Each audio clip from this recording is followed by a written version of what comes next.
Assalamualaikum warahmatullahi wabarakatuh. Perkenalkan, nama saya Fajar Adi Karahman dengan NIM S1123063. Di sini saya akan menjelaskan tentang Array Based Sequence, Data Structure and Algorithm with Python.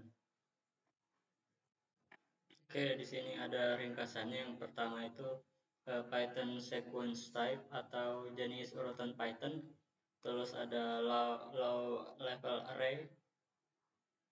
Di dalam low level array itu ada referential arrays dan compact array. Terus ada dynamic arrays and amortization. Di dalam dynamic array itu ada implementing dynamic array, terus amortize analysis of dynamic array, dan Python list class. Selanjutnya ada efficiency of Python sequence types. Di dalamnya ada list and tuple class dan string class. Selanjutnya ada using array based sequence. Di dalamnya ada storing high score for a game dan sorting a sequence simple cryptography. Dan terakhir ada multidimensional dataset. Nah, sekarang kita masuk ke Python sequence type. Di sini ada sequence class yang berupa itu list, tuple, dan str. Common behavior-nya atau perilaku umumnya itu setiap dukungan pengindeksan untuk mengakses elemen individual dari suatu urutan, misalnya sek K, dan masing-masing menggunakan konsep tingkat rendah yang dikenal sebagai array untuk mewakili urutan. Selanjutnya ada perbedaan terletak pada abstraksi yang diwakili oleh kelas-kelas ini dan bagaimana struktur data yang kompleks bisa diimplementasikan. Terus pemahaman yang lebih mendalam tentang struktur data ini penting bagi seorang programmer yang baik. Selanjutnya kita masuk ke low level array. Memori utama komputer terdiri dari bit informasi. Bit-bit itu ada di sini. Ini adalah data bit informasi, dan ini adalah memori address-nya atau alamat memorinya. Bit-bit tersebut biasanya dikelompokkan ke dalam unit yang lebih besar yang bergantung pada arsitektur sistem yang tepat. Unit yang umum adalah byte yang setara dengan 8 bit. Setiap byte informasi dalam memori dikaitkan dengan nomor unik yang berfungsi untuk alamat-alamat memori. Contohnya ini 2114, 2145, 2146, dan seterusnya. Random access memory atau RAM, meskipun tata letak lokasi memorinya berurutan, perangkat keras komputer dirancang untuk mengakses lokasi memori manapun secara efisien menggunakan alamat memorinya. Artinya, mengambil byte 8675309 sama mudahnya dengan mengambil byte 309. Setiap byte memori individu dapat disimpan atau diambil dalam waktu kosong atau satu time, in O atau satu time.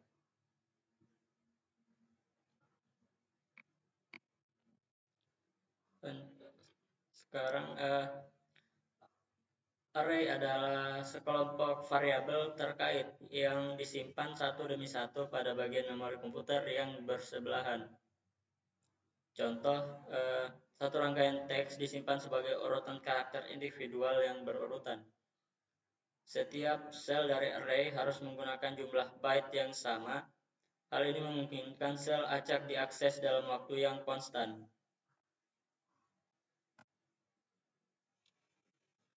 Terus ini setiap karakter Unicode diwakili oleh 16 bit atau 2 byte. String 6 karakter seperti sampel akan disimpan dalam 12 byte memori yang berurutan. Ini adalah array 6 karakter dan membutuhkan memori 12 byte. Setiap lokasi dalam array disebut sel dan indeks integer akan digunakan untuk menjelaskan lokasi sel dalam array. Sebagai contoh, sel dengan indeks 4 berisi L yang disimpan di lokasi memori 2154 dan 2155. Alamat sel manapun dengan indeks K sama dengan ukuran sel awal K kecil. Ini contoh anehnya, array 6 karakternya, sampel. Sekarang kita masuk ke referential array. Python merepresentasikan suatu instansi daftar atau tuple dengan menggunakan mekanisme penyimpanan internal berupa larik referensi objek. Jadi pada level terendah, array terdiri dari serangkaian alamat memori tempat elemen-elemen rangkaian itu berada. Setiap elemen memori memiliki ukuran konstan dan karenanya Python dapat menyediakan akses waktu konstan ke elemen daftar atau tuple berdasarkan indeksnya. Daftar atau tuple hanya akan menyimpan urutan referensi ke objek yang akan disimpan. Ini pertimbangan daftar string dengan ukuran yang berbeda. Ada yang cuma 4 huruf, 4, di sini 6 huruf, sini 5, 5, 5, 8. Ini suatu array menyimpan referensi ke string.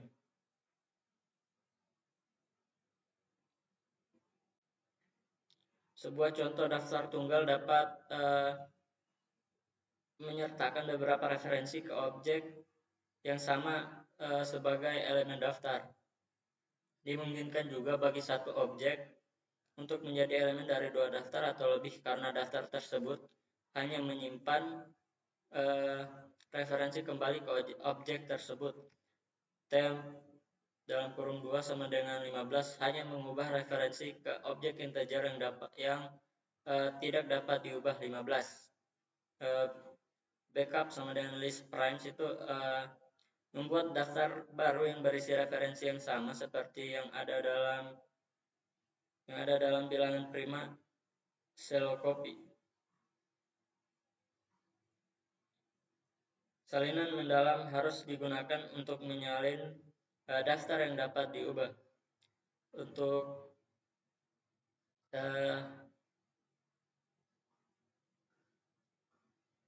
list yang single object ini, contohnya itu ada di sini. Suhu 012, hasil dari perintah temp primes 3:6 itu ada di sini.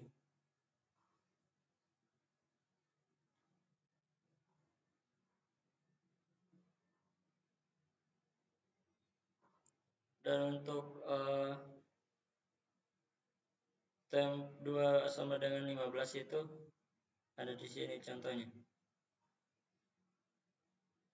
1, 2, 3 itu ini adalah hasil dari perintah temperatur 2 sama dengan 15.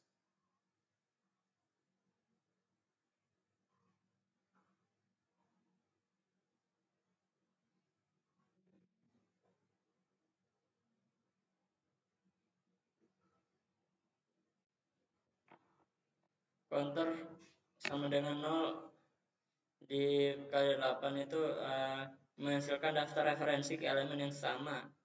0 objek yang merupakan objek yang tidak dapat diubah. Counter 2 plus sama dengan 1 itu merupakan integer baru dengan nilai 0 tambah 1 dan menetapkan referensinya ke sel 2 dari array. Memperluas daftar menerima referensi. Extending a list itu menerima referensi ke elemen yang baru ditambahkan. Extra sama dengan 29,31 times extend. Ini contoh dari counter 0 kali 8. Ini contoh dari counter 2 plus sama dengan 1. Dan ini contoh dari extending a list. Sekarang kita masuk ke compact array in Python.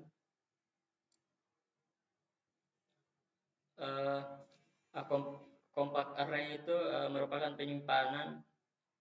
menyimpan data prime dalam bentuk bit, bukan referensinya. Contoh string.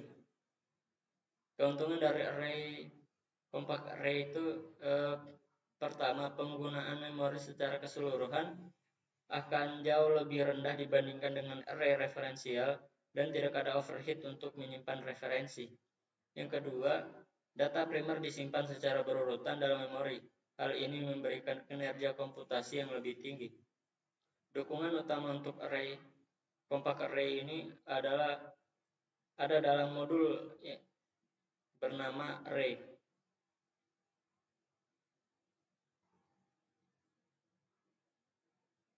Ini untuk kode tipe yang didukung oleh model array.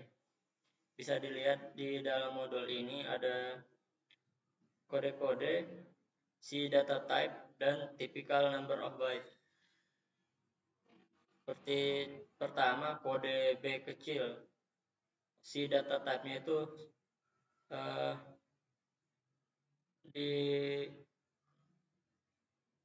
ditandai dengan adanya char.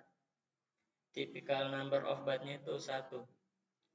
Untuk B besar tidak ditandai dengan adanya char dan tipe data byte-nya itu 1. Untuk yang lainnya bisa dilihat dalam modul array-nya.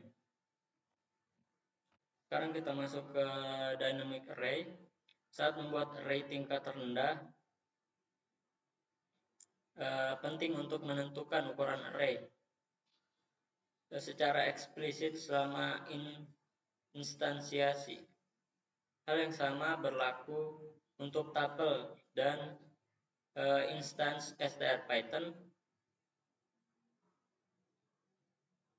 yang tidak dapat diubah setelah dibuat. Ukuran atau kontennya tidak dapat diubah. Python list class merupakan susunan dinamis yang elemen-elemennya dapat ditambahkan atau dihapus dari daftar. Semantic of dynamic array. Ia mempertahankan array dasar yang memiliki kapasitas lebih besar daripada panjang daftar saat ini. Jika kapasitas yang dicadangkan habis, sistem akan menginisialisasi array baru yang ukurannya lebih besar dan array lama kemudian diambil oleh sistem.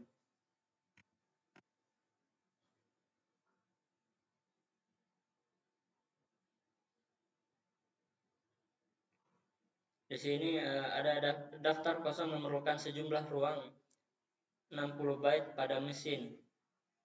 Diperlukan untuk menyimpan informasi berikut. Yang pertama, jumlah elemen aktual yang saat ini tersimpan dalam daftar. Yang kedua, jumlah maksimum elemen yang dapat disimpan. Yang ketiga, referensi ke array yang dialokasikan saat ini. Selanjutnya, setiap alamat memori adalah angka 64 bit atau 8 bit. Terus kapasitas cadangan meningkat 32 byte. 4 sel menjadi 64 8 sel dan seterusnya saat array diperluas terus-menerus dengan menambahkan objek baru.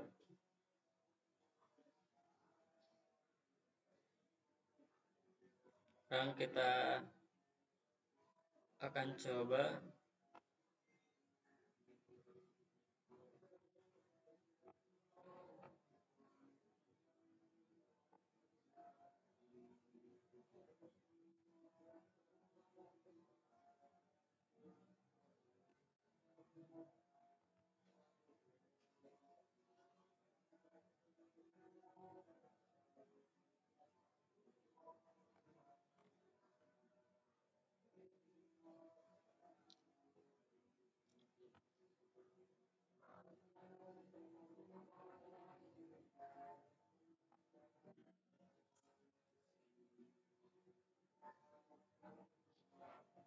Kita akan buat new file.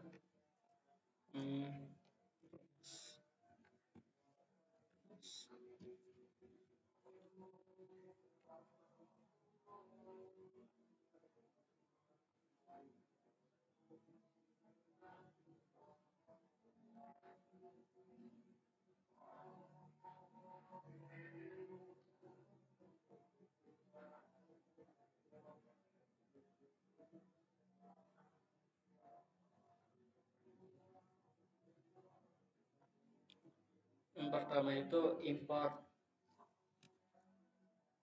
SCS data sama dengan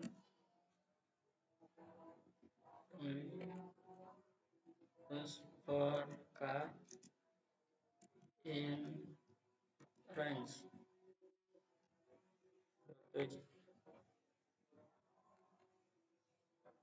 A sama dengan dalam kurung data, terus B sama dengan SCS titik get size of data, dan kita print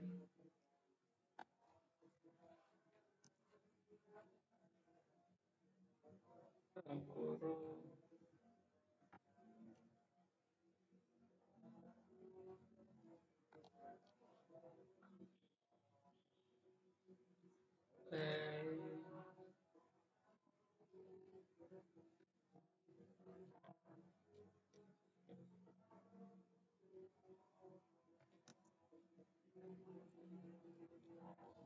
size in byte.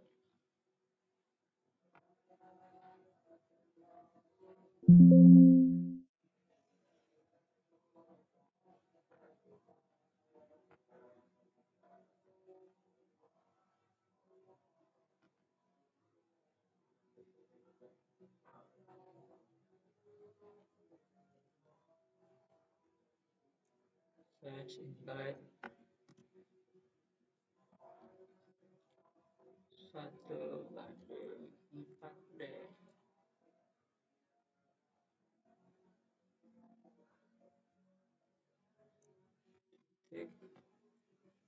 Format kurung A, B.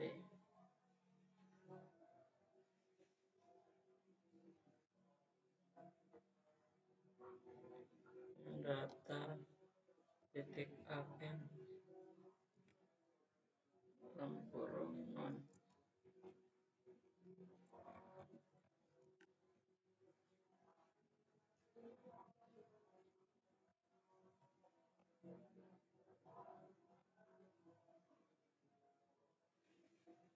Kita coba jalankan.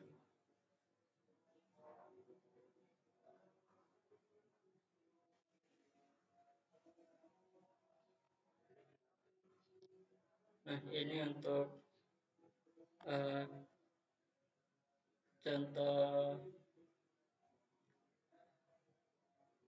contohnya ini adalah 32 byte pertamanya,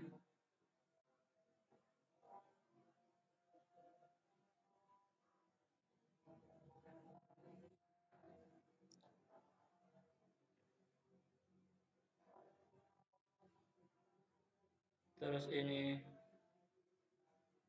space for object reference ini, dan selanjutnya.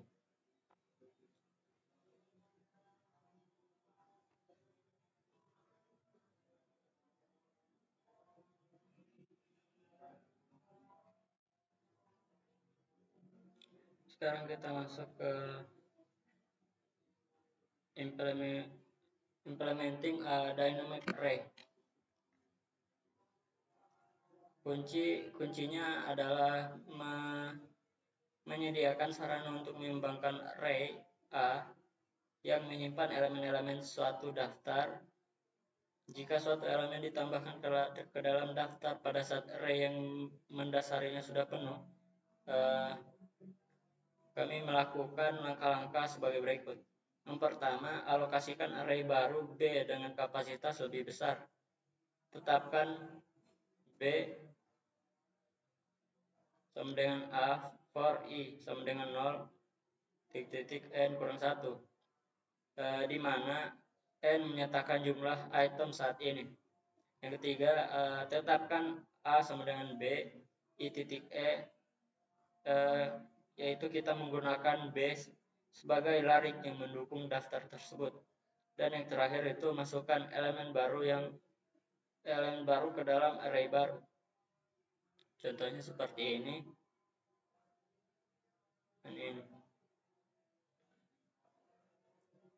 Seberapa besar array baru yang akan dibuat? Aturan umum adalah array baru harus memiliki kapasitas 2 kali lipat dari array lama yang terisi. Terus ini pembuatan array baru plus copy.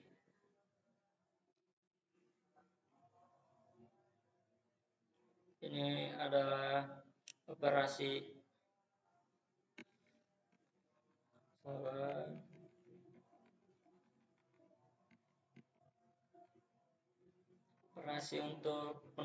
operasi primitif untuk penambahan.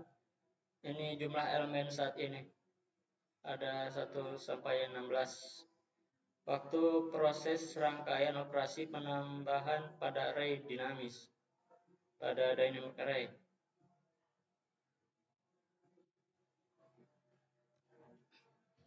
Ini contoh codingannya, bisa lihat di sini.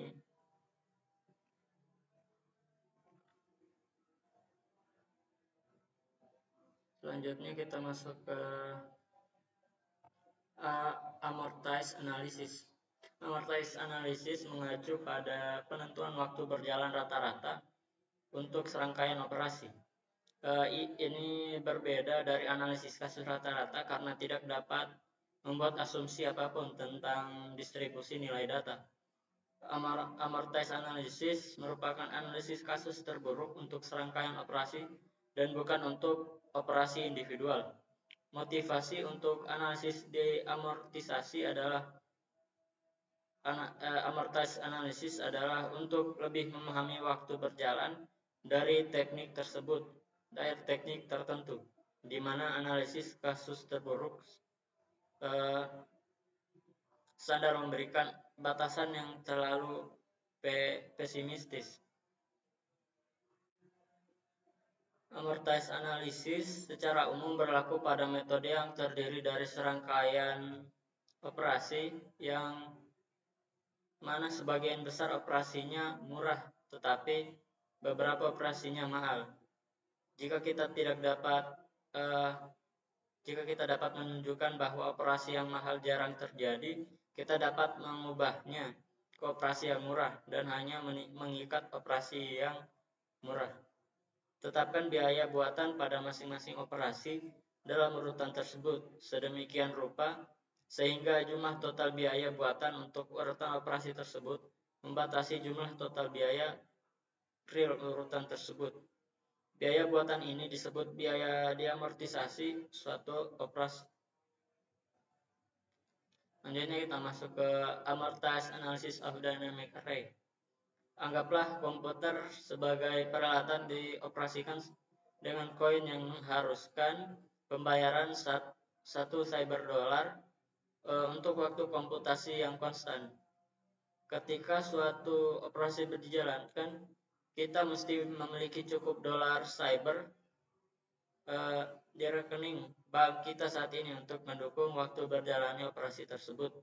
Dengan demikian, jumlah total cyber dolar yang dihabiskan untuk perhitungan apapun akan proporsional dengan total waktu yang dihabiskan pada perhitungan tersebut. Kita dapat mengenakan biaya berlebih pada beberapa operasi guna menghemat dolar cyber untuk membayar operasi lainnya.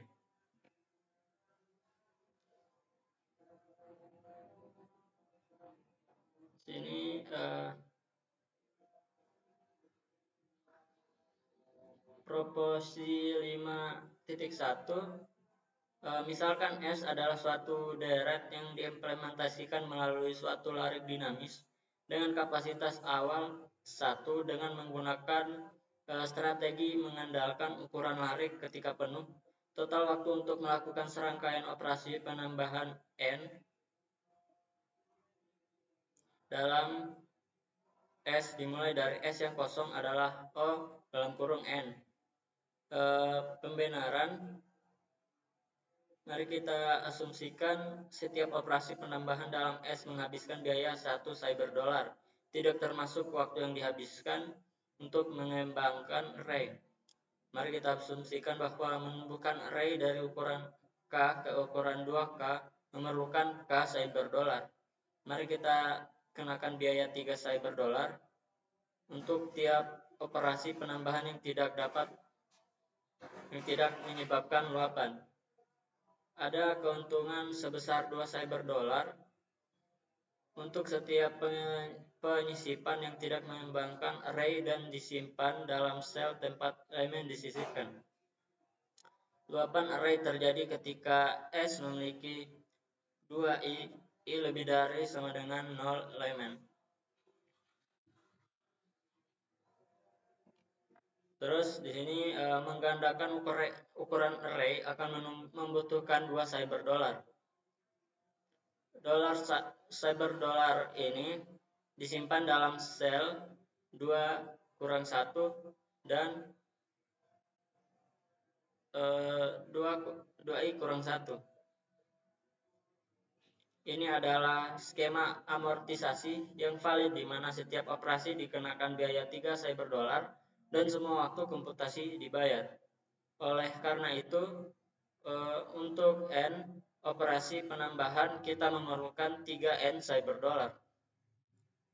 Waktu berjalan di amortisasi untuk setiap operasi penambahan adalah O dalam kurung 1. Oleh karena itu, total waktu berjalan dari N operasi penambahan adalah O dalam kurung N.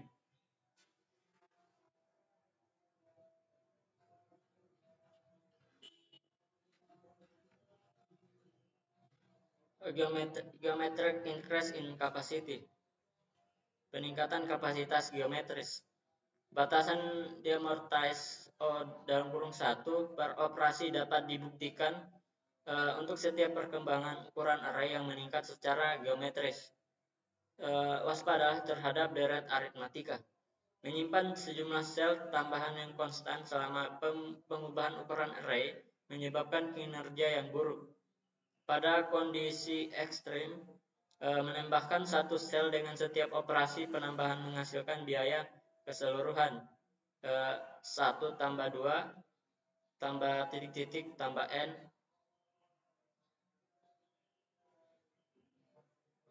dalam kurung 2.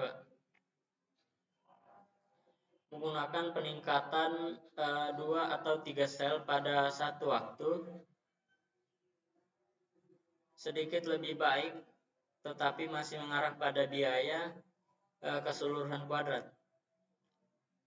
Menggunakan kenaikan tetap untuk setiap perkembangan aritmatika, pengubahan ukuran dari ukuran array antara menghasilkan waktu keseluruhan yang kuadrat dalam jumlah operasi. Ini contoh meningkatkan ukuran array sebanyak 2 sel. Kan sel pertama, sel kedua naik, sel pertama, sel kedua langsung naik juga. Seperti ini menaikkan sel angka genap.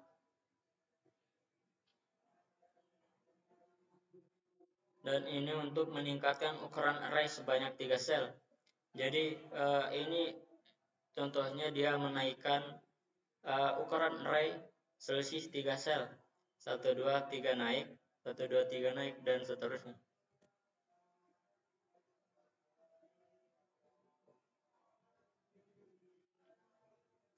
Ini proposi 5.2. Melakukan serangkaian N operasi penambahan pada array dinamis yang awalnya kosong menggunakan kenaikan tetap pada tiap pengubahan ukuran memerlukan waktu uh, n pangkat 2 waktu.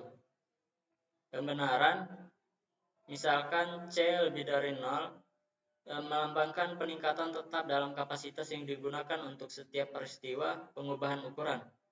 Untuk serangkaian n operasi penambahan, akan ada m sama dengan operasi pengubahan n kurang c, n bagi c.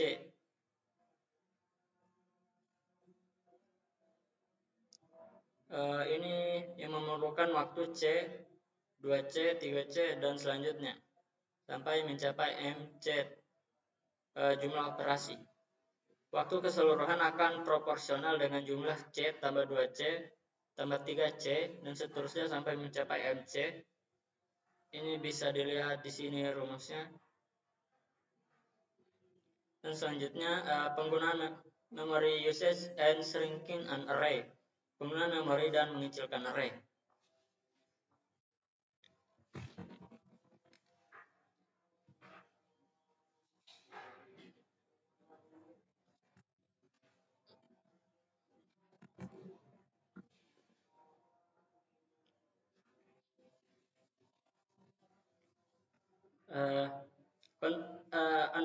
Ke konsekuensi lain dari aturan peningkatan kapasitas geometris saat menambahkan ke array dinamis adalah bahwa ukuran array akhir dijamin proporsional dengan jumlah elemen secara keseluruhan. Artinya, struktur data menggunakan memori O dalam kurung N. Jika suatu wadah seperti daftar Python menyediakan operasi yang menyebabkan penghapusan suatu atau beberapa elemen, perhatian lebih besar harus diberikan untuk memastikan bahwa array dinamis menjamin penggunaan memori O dalam kurung N. Penyisipan yang berulang dapat menyebabkan yang mendasarinya tumbuh besar secara sewenang-wenang yang tidak lagi menjadi hubungan proporsional antara jumlah elemen sebenarnya. Implementasi yang kuat dari struktur data seperti itu akan mengecilkan array yang mendasarinya pada suatu kesempatan sambil mempertahankan batas amortisasi O dalam kurung 1 pada operasi individual. Sini kita masuk pada Python list class. Implementasi metode append pada Python menunjukkan perilaku waktu konstan yang diamortisasi. Seperti yang dapat kita lihat, waktu diamortisasi untuk setiap penambahan tidak bergantung pada n. Ini contoh waktu yang diamortisasi. Sini kita akan coba ngoding.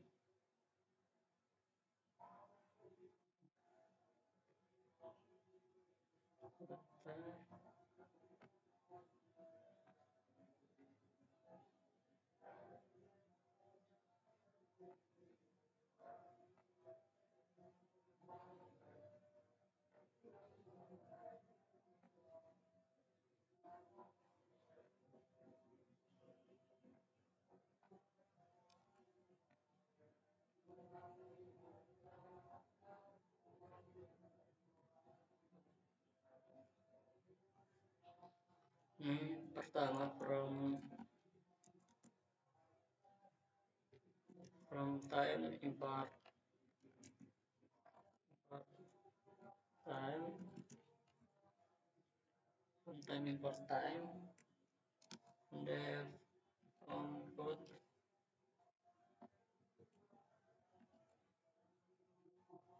def compute average kurung n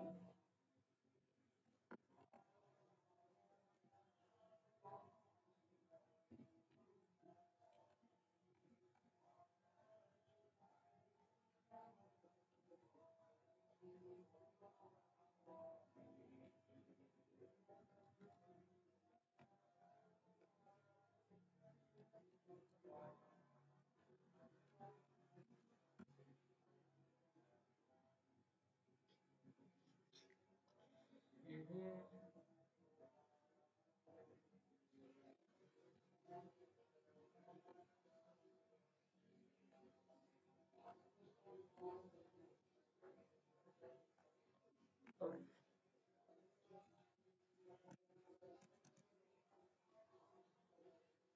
terasa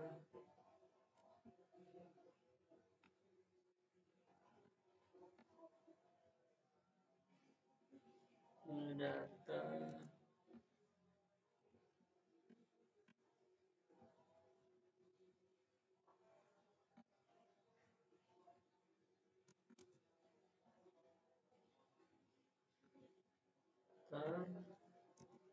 dengan time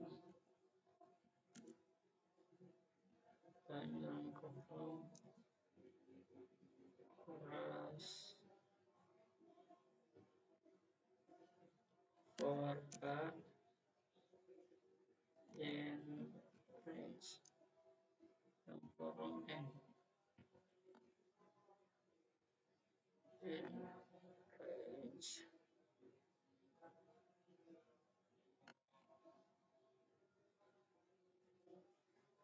Ini data titik a titik n yang kurung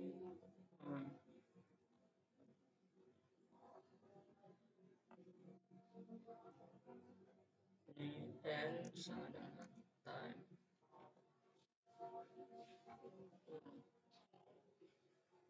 Ini untuk record the end time. Ini return dan kurung n start n.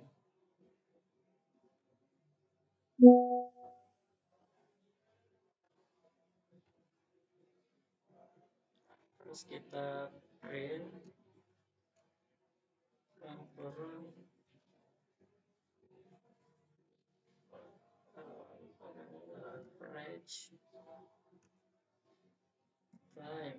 average time per operation kurung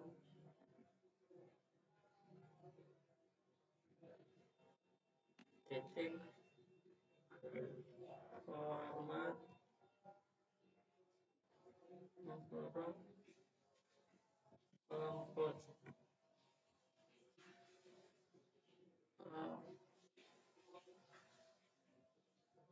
average value kurung 100.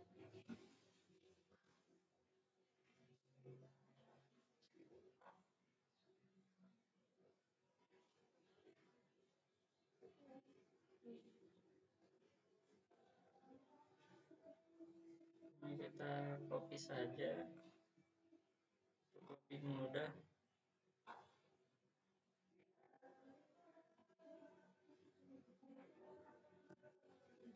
1, 2, 3, 4.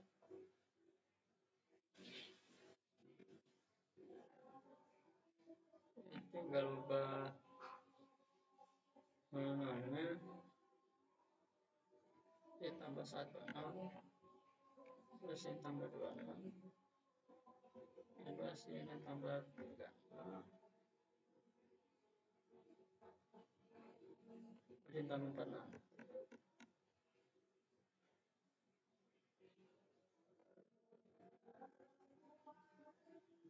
Dan kita coba run.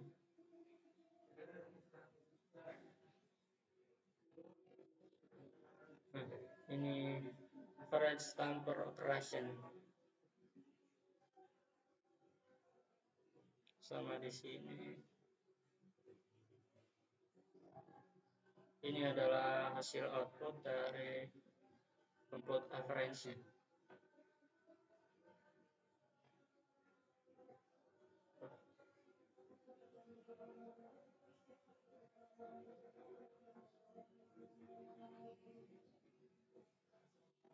Kita lanjut.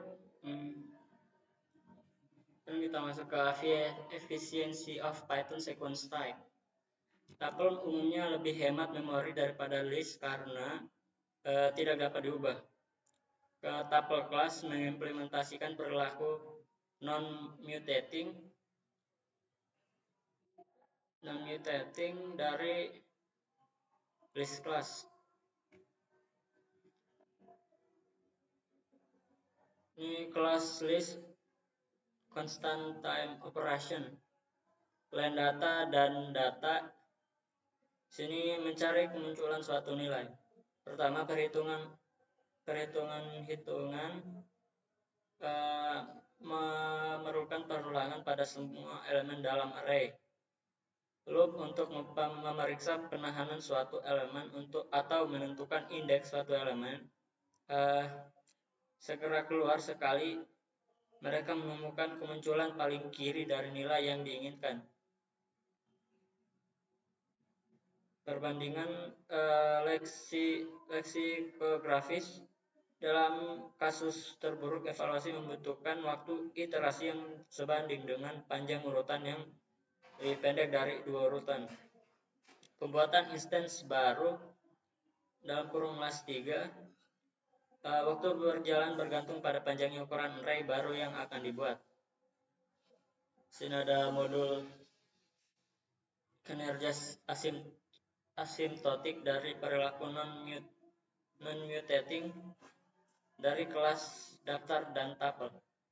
Operasi len data running time-nya itu 0 dalam kurung 1, data dalam kurung J running time-nya itu 0 dalam kurung 1, data count value running time-nya O dalam kurung N, data index value O dalam kurung K tambah 1, dan yang lainnya bisa dilihat dalam modulnya.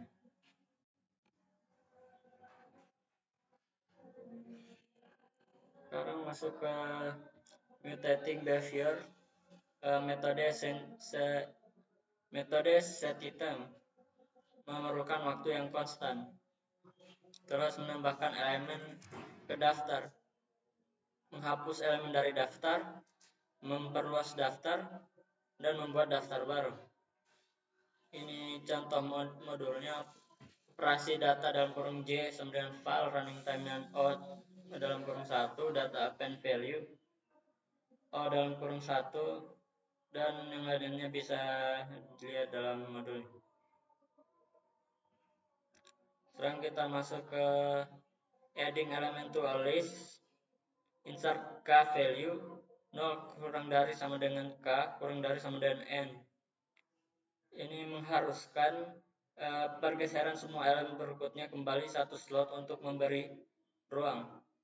Pengubahan ukuran array dengan waktu N, tetapi hanya O dalam kurung 1 amortized time per operation atau amortasi terburuk per operasi. Terus pergeseran elemen untuk memberi ruang bagi item baru dengan kinerja O dalam kurung N kurang K plus 1 untuk memasukkan pada indeks K.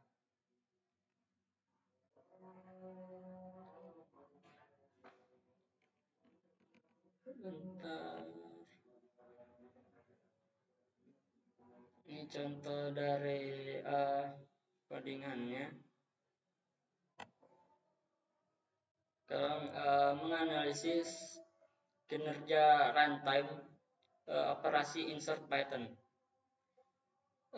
Inserting at the beginning paling mahal karena memerlukan waktu linear per operasi.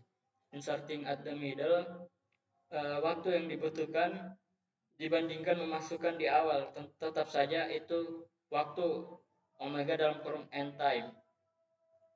Inserting at n menampilkan perilaku O dalam kurung 1. Ini adalah rata-rata waktu berjalan insert K file diukur dalam mikrodetik selama serangkaian panggilan N.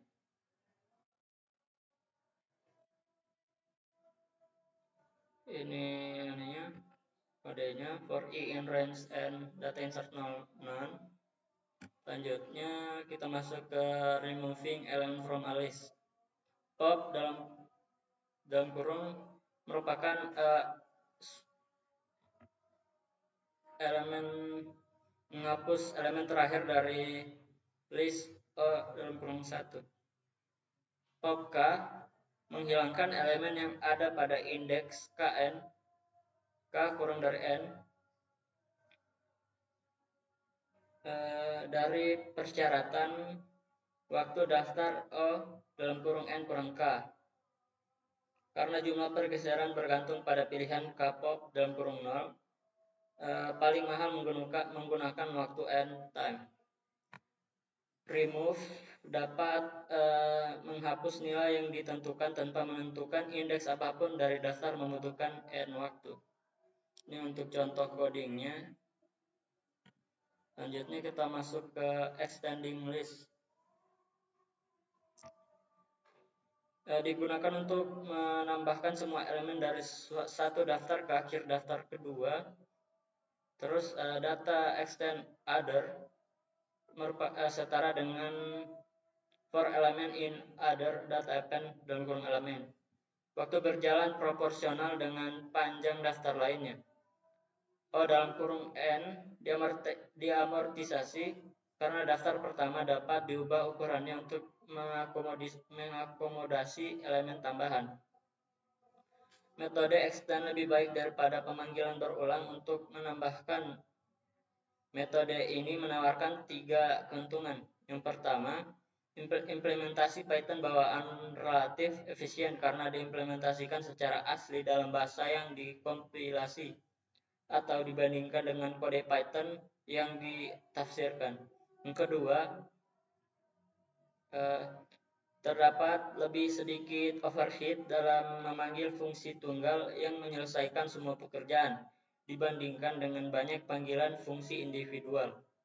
Dan yang terakhir adalah peningkatan efisiensi perluasan berasal dari fakta bahwa ukuran hasil daftar yang diperbarui dapat dihitung terlebih dahulu. Selanjutnya kita masuk ke constructing new list. Efisiensi asimptotik bersifat linear dalam panjang daftar yang dibuat. Sintaks pemahaman daftar secara signifikan lebih cepat daripada membangun daftar dengan menambahkan berulang kali. Ini juga lebih efisien untuk membuat daftar dengan menggunakan kode ini daripada membuat daftar tersebut secara bertahap. Ini kode square sama dengan K kali K for K in range 1, N plus 1. Sekarang masuk ke kelas Python string class. Beberapa notasi. Yang pertama panjang length of a string N dan length of a second string M. Beberapa perilaku umum. Yang pertama metode yang menghasilkan string baru, misalnya capitalize, center, dan strip, memerlukan waktu yang linear dalam panjang string yang diproduksi. Perilaku yang menguji kondisi boolean pada string, misalnya is lower, memerlukan dalam kurung N, memeriksa semua N karakter dalam kasus terburuk. Sini pattern matching, finding one string within a longer string. Contohnya contains, find, index, count, replace, dan split. Implementasi naive akan menghasilkan kompleksitas waktu O dalam kurung MN sebab ada N kurang M tambah 1 indeks awal untuk pola tersebut, dan kita menghabiskan waktu O dalam kurung M di setiap posisi awal untuk memeriksa apakah pola tersebut cocok. Sekarang masuk ke composing string. Di dalam composing string ini membuat string baru dari string lain. Contoh, kita memiliki string besar bernama dokumen. Tujuan kita adalah membuat string baru, yaitu huruf yang hanya berisi karakter, alfabet, dan string asli dengan spasi, angka, dan karakter. Tanda baca dihilangkan. Implementasi 1, warning Ini pertama, letter sama dengan for C in document, if C is alpha, dalam kurung letters plus sama dengan C.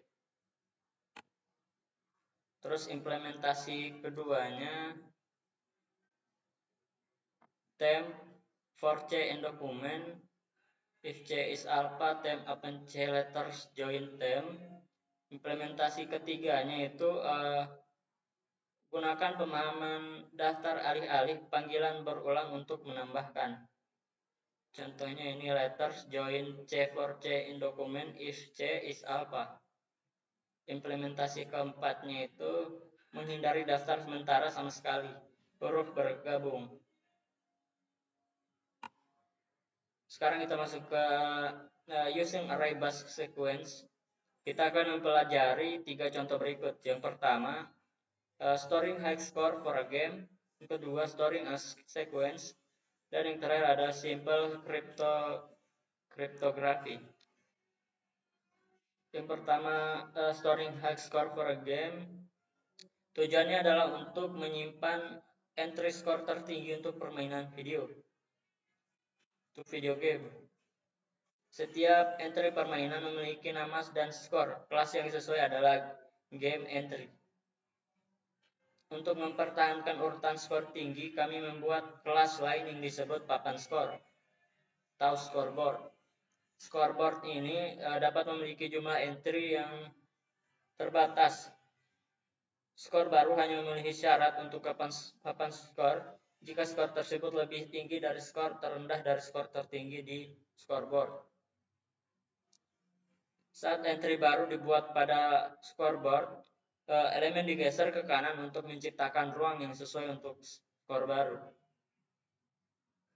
Ini contohnya Mike 1105, Rob 750, Paul 720, Ana 660. Ini adalah scoreboard diimplementasikan sebagai array dinamis.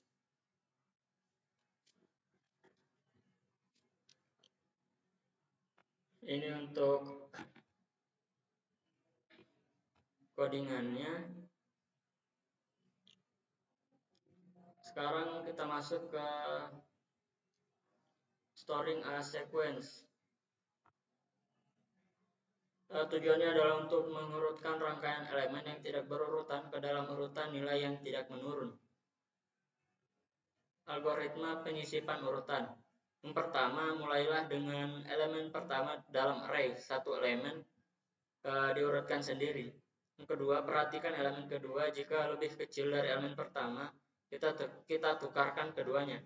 Yang ketiga, pertimbangkan elemen ketiga. Jika kita tukar ke kiri sampai berada dalam urutan yang benar dalam elemen pertama, 2 elemen. Dan yang terakhir,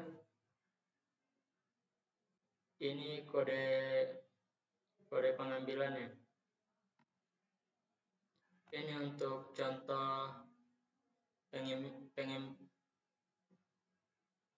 contoh implementasinya. Ini contoh kodenya. Sekarang kita masuk ke simple cryptography.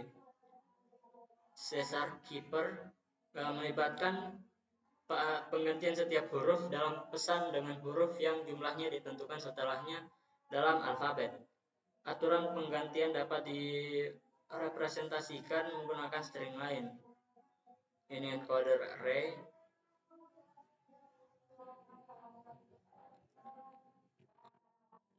Untuk menemukan pengganti karakter dalam sandi Caesar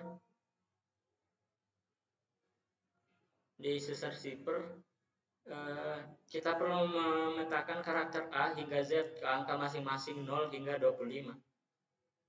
Kemudian rumus untuk melakukan konversi tersebut adalah J sama dengan OR sama dengan dalam kurung C kurang OR dalam kurung A. Enkripsi ganti setiap huruf I dengan huruf I plus R persen 26. Dekripsi ganti setiap huruf I dengan huruf I kurang R persen 26. Ini untuk contoh kodenya. Sekarang kita masuk ke multidimensional dataset. Di sini kita memiliki lebih dari satu dimensi. Daftar dua dimensi dapat disebut matriks. Contohnya, informasi geografis dapat secara alami direpresentasikan dalam dua dimensi. Data jangkauan yang diperoleh dari LIDAR adalah data 3D. Gambar monokrom adalah gambar 2D. Dataset integer dua dimensi, jumlah toko di berbagai wilayah di distrik.